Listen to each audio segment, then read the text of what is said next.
تو یہ عقیدہ تحاویہ ہے.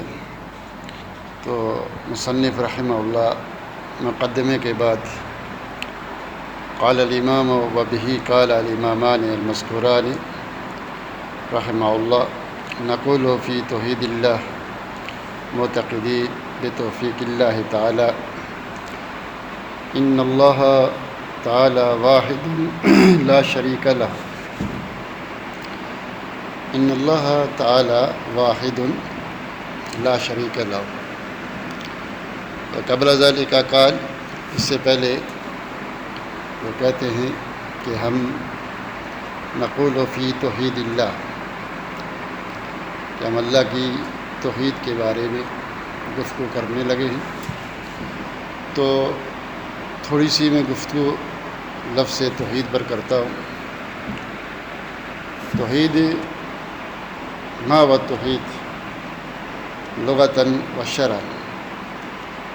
توحید لغتاً، توحید کا جو لغوی معنی ہے وہ مصدر من وحد یوحد توحیدا، معنی ہو جعل الشیء واحدا،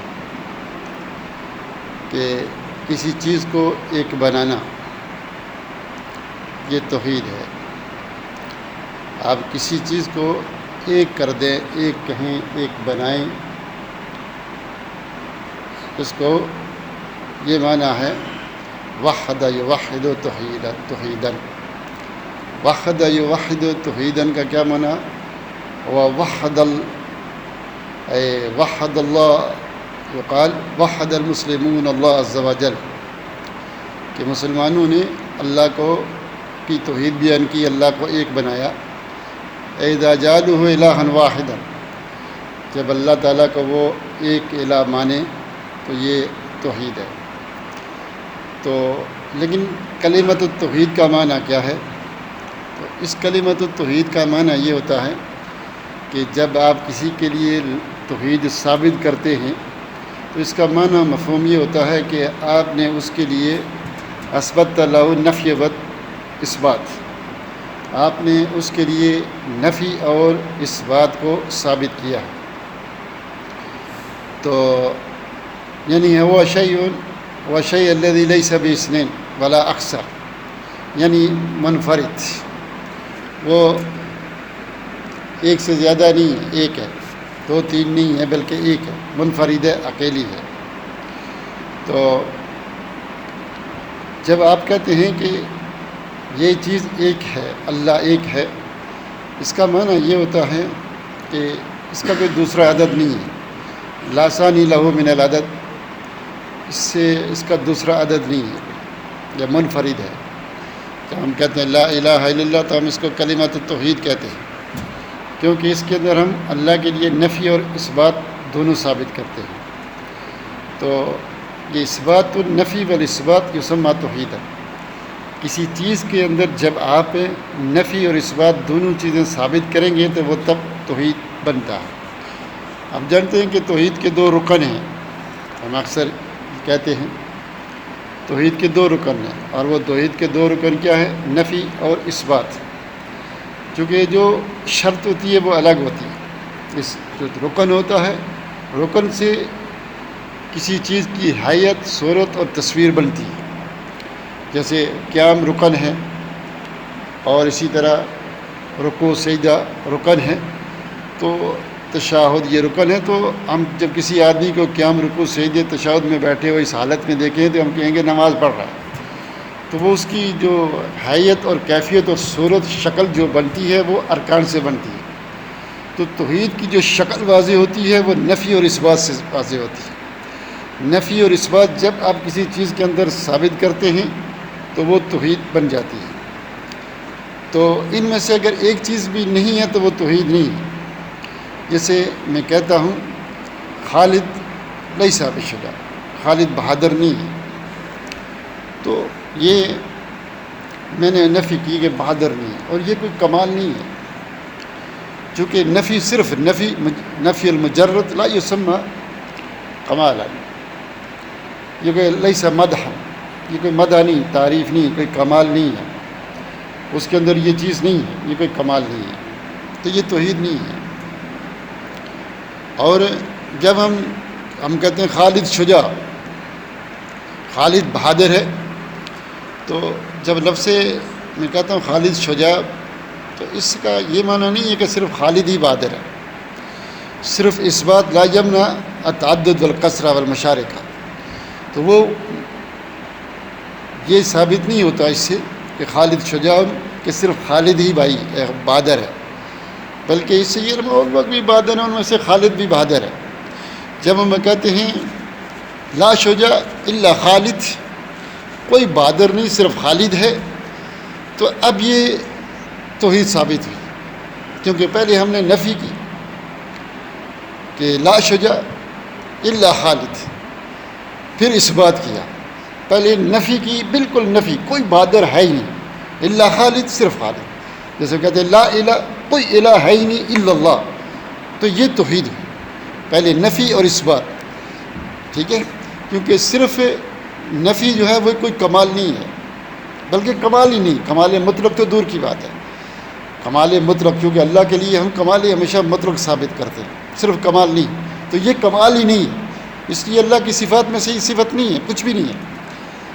جب اس کے ساتھ ہم سامنے اس بات نہیں جوڑیں گے، جب اس بات جڑے گا، نفی اور اس بات دونوں ملیں گے، تو پھر اس وقت یہ توحید بنے گی، اور توحید ایک مدح ہے، ایک تعریف ہے، ایک مدح ہے، تعریف ہے، ایک ثنا ہے اللہ تعالیٰ کی، اللہ کا نام واحد ہے، احد ہے، تو یہ جو چیز ہے یہ اللہ تعالیٰ کے اسماء، اللہ تعالیٰ کی تعریف ہے، تو یہ تعریف تبھی ہی بنتے ہیں جب اس کے اندر یہ چیز پیدا، یہ چیز ہم اس لفظ کے اندر یہ چیز ثابت کریں کہ نفی اور اس بات، جب تک آپ نفی نہیں کرتے عالیہ باطلہ کی، اللہ کی عبادت ساری زندگی کریں، آپ نے توحید نہیں بھی اختیار کی، پہلے عالیہ باطلہ کی علل اعلان، اپنا عقیدہ، نظریہ، سوچ اس کو واضح کرنا ہے، پھر اس بات کرنا ہے، پھر آپ اہل توحید ہوئے۔ اہل توحید کب ہوں گے؟ جب آپ شرک کی، جیسے آگے اقسام آئیں گی، اہل شرک سے اہل شرک سے، کفر سے اہل کفر سے، نفاق اہل نفاق سے برات کا اعلان کریں۔ جب آپ کے پاس اعلان نہیں ہے، تو جتنا زیادہ وہ اس کے اندر شدت اور زیادتی ایمان کی پائی جائے گی، اتنے ہی آپ توحید کو زیادہ ماننے والے، اور اسی طرح اس بات پھر جتنی زیادہ عبادت کریں گے وہ آپ کی توحید بڑھتی جائے گی۔ تو یہ معنی ہے کلمۃ التوحید کا، وحد یوحد توحیداً، کسی چیز کو ایک بنانا۔ ایک بنانے سے مراد یہ ہے کہ ہم اس کے اندر نفی اور اس بات کا اثبات کریں، صرف نفی کمال نہیں، صرف اس بات کمال نہیں، جب یہ دونوں جمع ہوں گے کسی چیز میں تو وہ کمال اور تعریف اور مدح اور ثنا بنے گی۔ تو اللہ کے لیے ہم توحید ثابت کرتے ہیں، اس کا معنی کیا؟ نفی کرتے ہیں اور اس بات، نفی کس کی؟ عالیہ باطلہ کی سے، شرک کی، سب کفر کی نفی، اور اللہ تعالیٰ کے جو کمالات ہیں ان کا اسماء و صفات میں وہ ان کا اثبات کرتے ہیں، تب جا کر وہ کیا بنتی ہے؟ یہ مدح اور تعریف بنتی ہے۔ پھر جب ہم توحید اللہ کہتے ہیں کہ اللہ کی توحید ہم بیان کر رہے ہیں، اس توحید کو مضاف کرتے ہیں جب اللہ تعالیٰ کی، تو یہ توحید جو ہے وہ انشائی نہیں ہے، نہ یہ، بلکہ یہ نسبی ہے۔ اس کی دو قسمیں، ایک انشائی، ایک نسبی۔ تو یہ نسبی ہے، انشائی نہیں ہے۔ اس کے مراد اور مفہوم آپ ایسے سمجھیں، جیسے میں اس کمرے میں آیا تو 5-6 طلباء بیٹھے ہوں، میں سب کو باہر نکال دوں اور ایک کو بولوں تم ادھر بیٹھ جاؤ، تو اس کو میں نے ایک بنایا ہے، کمرے میں ایک کیا، باقیوں کو باہر نکالا، تو یہ توحید انشائی ہے۔ توحید نسبی یہ ہے کہ میں کمرے میں جب آیا، حال میں آیا، تو ایک ہی لڑکا تھا، تو میں اس کے بارے میں کہوں گا کہ بھائی وہ واحد فعل فیصلہ فی الغرفہ ہے، کہ وہ کمرے میں اکیلا ہے، کوئی دوسرا نہیں ہے۔ تو یہ میں خبر دے رہا ہوں اس کے بارے میں، ٹھیک ہے، خبر دے رہا ہوں، جیسے میں کہتا ہوں یہ سچا ہے، میں نے سچا نہیں بنایا، وہ سچا ہے، میں صرف خبر دے رہا ہوں۔ یہ جھوٹا ہے، وہ یکسب انا اخبر عنہ انہ یکسب انا ما جعلتہ کذابا ولا ما جعلتہ صادقا، تو یہ خود وہ جھوٹا ہے یا سچا ہے، تو میں اس کے بارے میں خبر دے رہا ہوں۔ جب ہم یہ کہتے ہیں ہم اللہ کی توحید بیان کر رہے ہیں، اس کے لیے توحید ثابت کر رہے ہیں، تو اس کا معنی یہ ہوتا ہے کہ ہم نے اللہ کو ایک نہیں بنایا کہ بہت سارے آلیہ تھے تو ہم نے ان کو ختم کر دیا تو ہم نے اللہ کو ایک بنایا، نہیں، وہ ہے ہی ایک، ہم صرف اس کے بارے میں یہ خبر دیتے ہیں، ہم اس کے بارے میں صرف یہ خبر دیتے ہیں کہ وہ اللہ ایک ہے۔ تو اس لیے اللہ کو کسی بنانے والے نے ایک نہیں بنایا، بلکہ اللہ رب العزت ہے ہی ایک، اس لیے ہم اس کو بناتے ہیں۔ یہ بات تفصیلی سفارینی نے فی لوامی الانوار میں بڑی تفصیل کے ساتھ کی ہے، ٹھیک ہے، اس کے اندر۔ تو ما هي الادلہ نقلیہ علی ذلک، تو اللہ کی توحید کے اوپر کیا دلائل ہیں؟ تو لفظ احد قرآن میں صرف ایک جگہ آیا ہے، سورہ اخلاص میں، قل هو اللہ احد ادخل، تو یہ صرف ایک جگہ آیا ہے۔ اور جو لفظ واحد ہے، تو یہ لفظ ورد حاضر اسم الواحد فی القرآن الکریم 22 مرہ، 22 مرہ 22 مرتبہ آیا ہے یہ لفظ الہ، وَإِلَٰهُكُمْ إِلَٰهٌ واحد، جیسے سورہ بقرہ میں آتا ہے وَإِلَٰهُكُمْ إِلَٰهٌ واحد، تو واحد 22 مرتبہ قرآن میں آیا ہے، یہ اللہ تعالیٰ کا نام ہے۔ اور احد جو ہے وہ صرف ایک دفعہ قرآن میں آیا ہے، سورہ اخلاص میں، قل هو اللہ احد۔ تو اس طرح حدیث میں معاذ بن جبل رضی اللہ تعالیٰ عنہ کو اللہ کے رسول صلی اللہ علیہ وسلم نے کہا تھا، انک تقدم علی قوم من اہل الکتاب فلیکن اول ما تدعوہم الی ان یوحدوا واذا عرفوا ذلک باللمبی حدیث، اور دوسری حدیث میں حتی یقولوا لا الہ الا اللہ، یہ دونوں بخاری کے الفاظ ہیں، الی یوحد اللہ فَإِذَا عَرَفُوا ذَلِكَ، اور دوسری الفاظ روایت میں آتا ہے حَتَّى يَقُولُوا لَا إِلَٰهَ إِلَّا اللَّهُ، یعنی کہ وحد اللہ لا الہ الا اللہ، یہ کلمۃ التوحید ہے، تو یہ توحید ہے۔ تو یہ بخاری کی حدیث، اس کے اندر لفظ وحدو کا لفظ استعمال ہوا ہے۔ ایک اور دلیل ہے، وہ صحیح مسلم کی حدیث ہے، ابو داؤد میں بھی ہے، ایک صحابی اللہ کے رسول صلی اللہ علیہ وسلم کے پاس آئے، انہوں نے کہا، بلکہ انہوں نے اللہ کے رسول کے بارے میں بتایا، قال فأحل رسول اللہ صلی اللہ علیہ وسلم بالتوحید لبیک اللہم لبیک لا شریک لک لبیک، فأحل رسول اللہ صلی اللہ علیہ وسلم بالتوحید، یہاں لفظ توحید استعمال ہوا ہے صحیح مسلم کے اندر۔ تو یہ وہ دلائل ہیں جہاں لفظ واحد آیا ہے، احد آیا ہے، اور لفظ توحید آیا ہے۔ تو توحید کا معنی میں آپ کو بتا دیا، وحد یوحد، توحید مصدر ہو گیا باب صرف و تصریف سے، وحد یوحد توحید، تو واحد احد۔ احد کا معنی، یہ جو اللہ تعالیٰ کا نام ہے، احد کا معنی یہ ہے کہ لا ثانی لہ، وہ منفرد ہے، اکیلا ہے، لا ثانی لہ فی العدد، اس کا کوئی دوسرا نہیں ہے۔ جب ہم واحد بولتے ہیں، احد بولتے ہیں، تو یہ احد لا ثانی لہ، اس کا مطلب یہ ہوتا ہے کہ جب میں کمرے میں آیا تو میں نے دیکھا کوئی طالب علم نہیں ہے، کیا کہتے ہیں، لا احد فی الفصل، کوئی کمرے میں نہیں ہے، تو احد کی ضد جو ہے وہ صفر ہے۔ یا آپ کے احد کی ضد صفر نہیں کہیں، بلکہ ایسے کہیں کہ ایک واحد ہے۔ احد کی ضد کیا ہے؟ واحد، یعنی اللہ کے علاوہ کوئی ایک بھی الہ نہیں، ٹھیک ہے۔ لا احد فی الفصل مخلوق کے لیے جب بھی استعمال ہوتا ہے نفی میں استعمال ہوتا ہے، اس بات میں نہیں استعمال ہوتا۔ اللہ احد، یہ صرف اللہ، اس بات صرف اللہ کی ذات کے بارے میں آیا، لیکن جب ہم احد کی ضد ڈھونڈتے ہیں تو اس کی ضد کیا آتا ہے؟ احد کی ضد، اس کی ضد آتا ہے ایک۔ اس کا معنی جو کیا گیا ہے وہ کیا یہ ہے کہ کوئی دوسرا ایک بھی نہیں ہے، اللہ کے علاوہ کوئی ایک بھی الہ نہیں ہے۔ واحد جو ہے اس کی ضد 2 3 4 5 6 7 8، یعنی اللہ ایک ہے، لا ثانی لہ فی العدد، اس کا کوئی دوسرا عدد میں نہیں ہے. تو اس کا کہیں گے لا احد لہ فی العدد، کوئی ہے ہی نہیں. بہت باریک سا فرق ہے، شاید آپ کی سمجھ میں آیا ہے یا نہیں آیا، آپ طلبہ ہی سمجھ سکتے ہیں، عام آدمی کے بس کا کام نہیں ہے یہ چیز سمجھنا. احد کی ضد کیا ہے؟ احد کی ضد ایک، واحد کی ضد دو، وتر کی ضد شف. واحد کی ضد کیا ہے؟ نہیں، وتر کی ضد کیا ہے؟ شف. اللہ کا نام ایک وتر بھی ہے. وتر کا معنی کیا ہوتا ہے؟ ضد کہ شف، اللہ جوڑا جوڑا نہیں ہے، اس کی بحث اپنی جگہ پر آئے گی. یہاں کیا میں نے بتایا کہ واحد، احد، وحد، توحید، یہ لفظ استعمال ہوئے ہیں جو صحیح بخاری، صحیح مسلم، قرآن میں یہ لفظ. وحد، واحد و توحید، وہ تو میں نے اس کا معنی بتا دیا.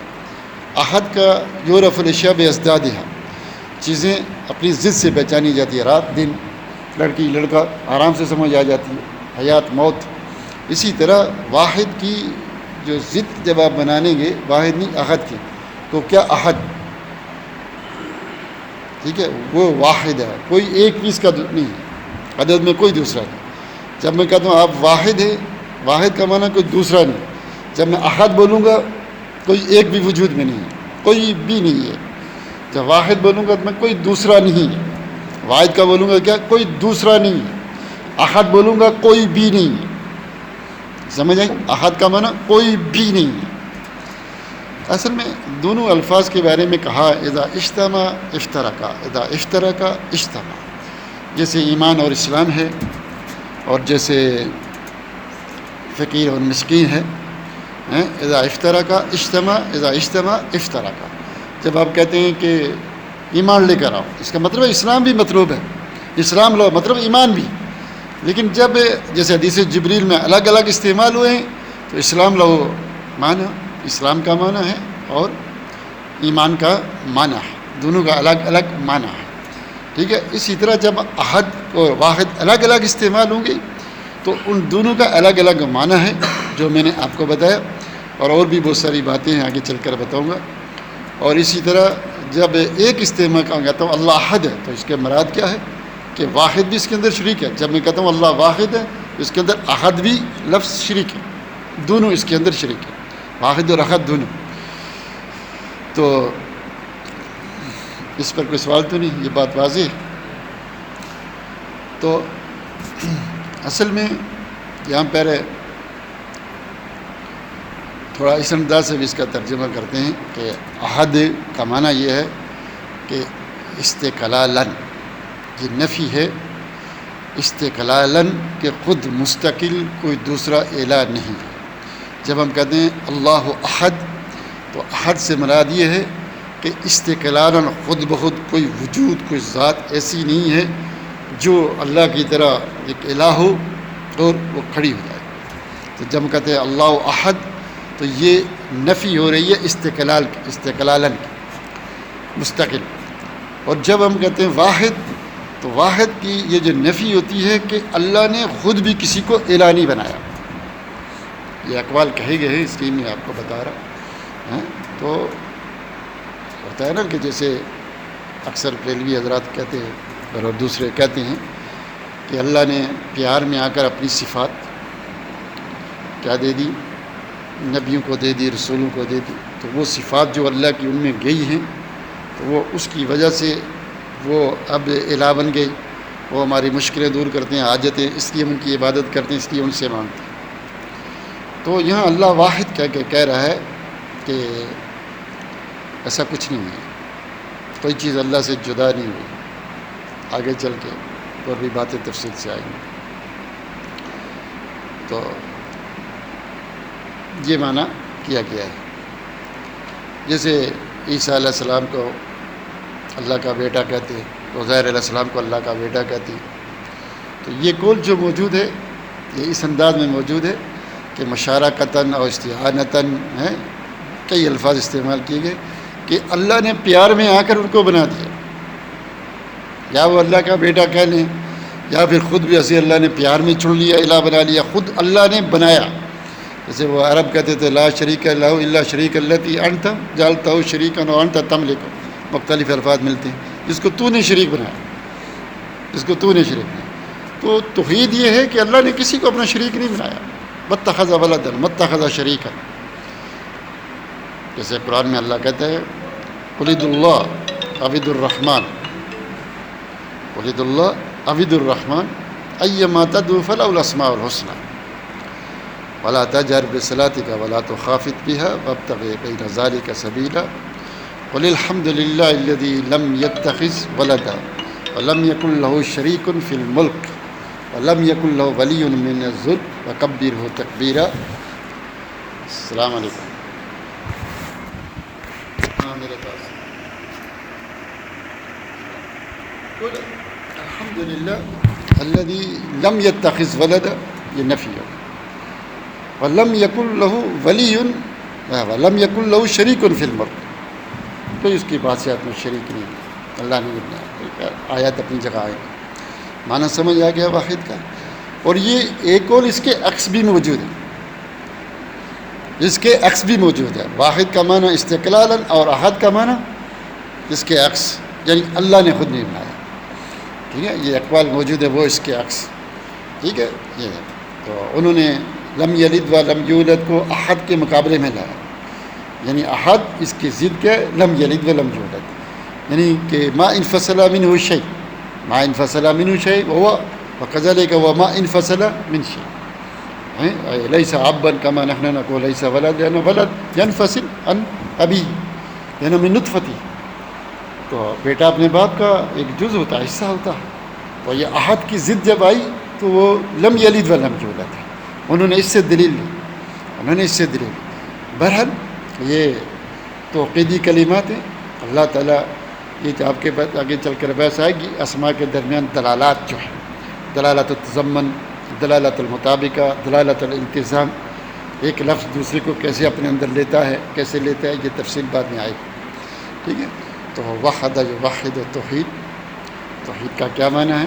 ایک میں نے آپ کو اس کا توحید کا معنی بتایا، احد کا، واحد کا اور وحدو کا، اور توحید یہ نسبی ہے، انشائی نہیں ہے، اور اس کے دو رکن ہیں توحید کے، توحید کے دو رکن ہیں، نفی اور اثبات، اور اس کے اوپر کیا ادلہ ہیں وہ بھی میں نے آپ کے سامنے بتا دیا۔ اب سوال ہے اس کے بعد، چھوٹا سا سوال کہ توحید کی 3 قسمیں ہیں، تو علماء نے جو اس کی تقسیم بنائی ہے 3 تقسیمیں بنائی، اس سے پہلے 2 تقسیم بھی بنی، وہی میں بحث کروں گا۔ تو یہ جو 3 تقسیم والی ہے یا 2 تقسیم ہے، کیا یہ تقسیم بنانا توحید ربوبیہ، الوہیہ، اسماء و صفات، اور توحید طلب والارادہ و توحید القصد، توحید علمی و توحید عملی، توحید علمی و عملی، یہ 2 قسمیں بنائی، طلب والقصد والارادہ، مختلف ان کے نام ان کو دیے، آگے چل کر بحث آ رہی ہے۔ تو ابھی توحید کی جو 3 قسمیں بنائی ہیں، تو یہ تو اپنی جگہ ہم بات کریں گے، رب الہ کا معنی کیا ہے، اسماء و صفات کی بحث آئے گی۔ ابھی سے میں صرف یہ بات کرنا چاہتا ہوں کہ اس کی کیا دلیل ہے کہ توحید کی 3 قسمیں ہیں یا 2 قسمیں ہیں، ٹھیک ہے۔ ما یدل علی اقسام التوحید، تو اقسام توحید کی جو دلائل ہیں تو وہ ہیں تتبع والاستقراء، تتبع والاستقراء، جیسے کہتے ہیں الکلمہ تنقسم الی 3 اقسام ما الدلیل علی ذلک التتبع والاستقراء۔ اس کا معنی کیا ہے تتبع والاستقراء کا؟ کہ یعنی اہل علم نے، اہل لغت نے ڈھونڈی کلمے کی قسمیں، تو ان کو 3 ہی ملی، چوتھی ملی نہیں، چوتھی ملتی تو بولتے 4 قسمیں، ملی 3 ہیں، تب کیا کریں؟ تو یہ دلیل ہے۔ اس طرح جو توحید کی 3 قسمیں یا 2 قسمیں بنائی گئی ہیں، یہ تتبع اور استقراء ہے، تو علماء نے ان کو پڑھا، ان کو غور و فکر کیا، تدبر کیا، تو ان کو یہ دلیل ملی۔ ہاں کچھ آیات ایسی ہیں قرآن میں جن سے ہم دلیل لیتے ہیں توحید کی 3 قسموں پر، وہ استناساً لیتے ہیں، استناساً یعنی انس لیتے ہوئے کچھ نہ کچھ خوشبو وہاں سے آتی ہے، انس ملتا ہے، لیکن صراحتاً نہیں ملتا. جیسے قرآن میں اللہ کہتا ہے رب السماوات والارض وما بینہما فاعبدہ واستبر لعبادتہ هل تعلم له سمیع. تو یہ آیت کیسے دلالت کرتی ہے استنافاً توحید کی 3.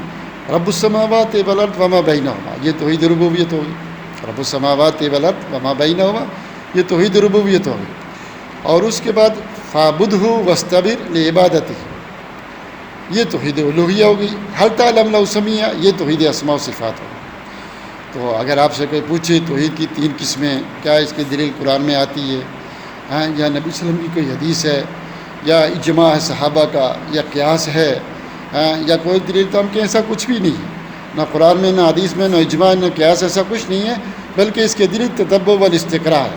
یعنی علماء نے غور و فکر کیا، تتبع کیا، تو ان کو توحید کی 3 قسمیں ملی ہیں، اس لیے انہوں نے ذکر کر دی. بس یہ معنی ہے. جیسے اسم فعل حرف ہم 3 قسمیں بناتے ہیں، تو انہوں نے ذکر کر دیا. پھر تو اس کے بعد اگلا سوال یہ ہے، میری بات سمجھ آ رہی ہے؟ سوال اور جواب سمجھ آ رہا ہے. دوسرا اس کے بعد ہے کہ کیا یہ جو تقسیم، کیا یہ بدعت ہے؟ بہت سارے لوگ کہتے ہیں توحید کی 3 قسمیں. بریلوی دیوبندی حضرات اکثر ابن تیمیہ، ابن قیم پر شدید کتابیں لکھتے ہیں، کئی کتابیں وہ رد کیا اس کے اوپر انہوں نے کہ یہ تقسیم 3 قسمیں یہ بدعت ہے، توحید کی یہ 3 قسمیں بدعت ہیں. تو اب یہی سوال ہے، کیا یہ توحید کی 3 قسمیں بدعت ہیں؟ تو جواب اس کا یہ نہیں بھائی، اس کی توحید کی 3 قسمیں بدعت نہیں ہے، بلکہ اہل علم نے بہت ساری چیزوں کو ترتیب کیا ہے. وہ نبی صلی اللہ علیہ وسلم کے زمانے میں نہیں تھی. جیسے انہوں نے شروط الصلاۃ، ارکان الصلاۃ، واجبات الصلاۃ، ارکان الحج، واجبات الحج، اس طرح ارکان الزکوٰۃ وغیرہ بے شمار چیزیں تقسیم کی ہیں. تو ان کو بدعت نہیں کہا جا سکتی، کیونکہ ما زاد شیء وما نقص شیء، انہوں نے کوئی چیز زیادہ نہیں کی ہے، بلکہ وضح ہو، اس کی توضیح بیان کی ہے، کھول کر رکھا ہے، ایک ایک چیز کو سمجھانے کے لیے رکھا ہے. کوئی نیا حکم نہیں جاری کیا، نہ کسی چیز کی کمی کی ہے، ہم اس کو بدعت نہیں کر سکتے. تو اسی طرح توحید کی جو 3 قسمیں بنائی ہیں، تو یہ سمجھانے کے لیے بنائی گئی ہیں، تاکہ اچھی طرح آپ کو بات سمجھ میں آ جائے. یہ توحید کی 3 قسمیں اس لیے بنائی. سمجھ آئی بات؟ یہ بدعت نہیں ہے، یہ کہ توضیح کے لیے، تشریح کے لیے، وضاحت کے لیے دماغوں میں اچھی طرح بات بیٹھ جائے، اس طرح کی یہ تقسیم ہے. اس میں کوئی زیادہ نہیں کیا، کوئی کم نہیں کیا کہ ہم اس سے کہیں. جیسے علماء نے نماز، زکوٰۃ، حج، دوسری چیزوں کے ارکان، شروط، واجبات تقسیم کیے ہیں، اسی طرح اس کی بھی ایک تقسیم ہے، اس سے زیادہ کچھ نہیں ہے. اچھا، یہ سب سے پہلے توحید کی 3 قسمیں جنہوں نے بنائی ہیں، وہ امام ابو یوسف نے بنائی ہے، جو 182 میں فوت ہوتے ہیں. اور ابن مندہ نے بھی اسی کو، جو 304 میں فوت ہوئے ہیں، ان کے اقوال کو اپنی کتاب التوحید میں، ابن مندہ کی جو کتاب ہے کتاب التوحید، بڑی زبردست ہے، اس کو پڑھے، میں نے حرف پڑھی ہے، بڑی زبردست کتاب ہے ابن مندہ کی. اس میں امام ابو یوسف کے انہوں نے اقوال ذکر کیے، ان میں سے ان کے ذکر کیے کہ وہ بھی، انہوں نے بھی توحید کی 3 قسمیں بنائی ہیں. اس طرح ابانہ ان شریعت الفرقہ ناجیہ و مجانیہ الفرق المذمومہ، اس کے اندر بھی بڑی تفصیل سے یہ مسئلہ بیان کیا گیا ہے. اس طرح کتاب التوحید معرفت الاسماء و صفات والاتفاق و تفرد، یہ جو کتاب ہے اس کے اندر بڑی تفصیل سے یہ مسئلہ بتایا ہے. اس طرح ابن جریر طبری نے اور اس کی تفصیل کو بیان کیا ہے. شیخ الاسلام ابن تیمیہ اور ابن قیم نے اس کو ثابت کیا ہے اور اس کو کھول کر بیان کیا ہے. زبیدی نے بھی تاج العروس میں اس کی بڑی، اور شیخ شنقیطی نے فی اضواء البیان کے اندر اس کی بڑی تفصیل کے ساتھ یہ چیزیں ذکر کی ہیں. تو یہ ابن تیمیہ اس بدعت کو لے کر نہیں آئے، جیسے کچھ ساتھی جو منہ میں آتا ہے کہتے ہیں، اور اس کے بارے میں طرح طرح کہتے ہیں کہ بدعت جو ہے 3 تقسیم یہ ابن تیمیہ لے کر آیا، ایسا کچھ نہیں ہے. اس سے پہلے بھی علماء امام ابو یوسف سے ملتی ہیں، اور بھی اقوال آپ کو مل جائیں گے جب آپ ڈھونڈیں گے. تو یہ میں آگے یہاں موضوع شروع ہوتا ہے لمبا. کتنا ٹائم ہو گیا؟ تو میرے خیال میں آج ابتدا میں نے جو ہے سوچے سمجھے میں آ رہا ہے.